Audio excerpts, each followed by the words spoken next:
And here we are again with some Death Ray Designs 6mm combat vehicle models. To be 100% transparent here, I got these at a -40% discount by or directly from Death Ray Designs, who wanted to offset some of my shipping costs so I could continue making these review videos on their models. These also happen to be models that you can't currently get in Europe. Otherwise, the German sci-fi trader.net does carry a lot of Death Ray Designs models, but they don't have these, so I decided I'd get these because I otherwise wouldn't be able to get them. As you can see, I got the Pistolier and the Axiom hover tank APC. Let's have a closer look at the models. As you can see, these units come in two parts with the main body of the tank as well as a turret. Of course, you can glue this on in any position you like, or perhaps leave it separate, so maybe if the turret takes damage you can take it off. I will be gluing them on because I think I don't want to lose the turrets, but I do like the fact that you have the option. Now in BattleTech you can pretty much run any model as anything if you like, but Death Ray Designs models do tend to resemble something that's already canon in BattleTech. So, for example, the Pistolier here with its rotary cannon on the turret, as well as these two SRM2 packs, would seem to suggest that this would be like a Musketeer, which is like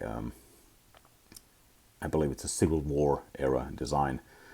Or maybe you could run this as a Scimitar. That's an earlier model in the late Succession Wars. So that's pretty much what it's supposed to resemble, I think. Of course, you can always run this as something else, like a Pegasus, but do bear in mind that Death Ray Designs also does another hover tank model that has the same body, but it's got a different turret. It's called the Sleipnir, and it seems to resemble the Pegasus in BattleTech.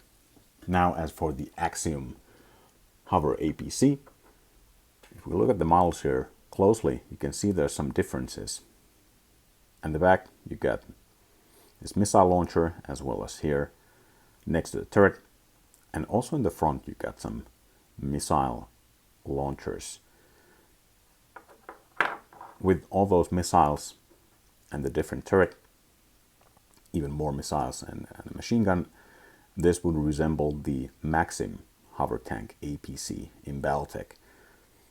Of course, you don't have to run it as a Maxim. You could always say that it's actually a Drillson or something else. I would think like the heftier armament here would suggest something like a heavy hover tank, but I think it's supposed to resemble a Maxim. These guys come at $15 for two, so that's a pretty fair price. Again, unfortunately not available in the German sci-fi trader.net, but you'll have to order them from overseas if you're in Europe like me. Anyway, I'll now be painting these bad boys up.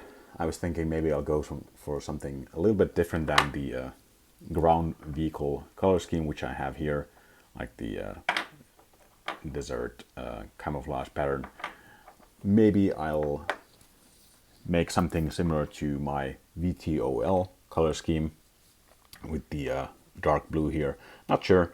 It's gonna be a couple days until I can paint these guys up.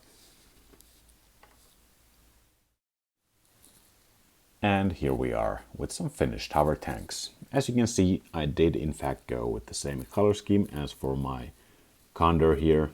I was thinking maybe these are like, I don't know, like a rapid striker team or something. Maybe they can do night weights or something.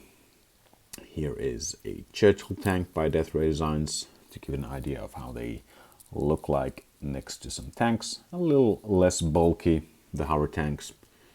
And here is a just finished Griffin, as well as an Atlas mech. So that's the sort of size you can expect from these guys. These guys ended up looking pretty good. I do like how the missiles on the Axiom pop when I painted them with white. They look pretty fun. Here is the transport bay door with its warning lights and everything. I'm not entirely happy with how the cockpits turn out. I could have spent more time on them, but you know, it's fine, I guess. So there you go. Death Ray Designs, Pistolier and Axiom hover tanks bring a little bit of very fast firepower onto the tabletop. Very excited to try them at some point. Of course, there are some official models by Ironwind Metals, but they are metal, so that's why I wanted to get these. These are plastic or like resin, so they're a little bit lighter. And I think Catalyst Game Labs might have some hover tanks in their new vehicle lance packs. They're coming out later next year, but they're not out yet. And what's out there is metal, so I just wanted to get these. You'll be the judge if you want these or want to wait for something else, or if you want to get the official ones, the metal ones. Anyway, that's pretty much the video for this time. Thanks for watching, and see you next time.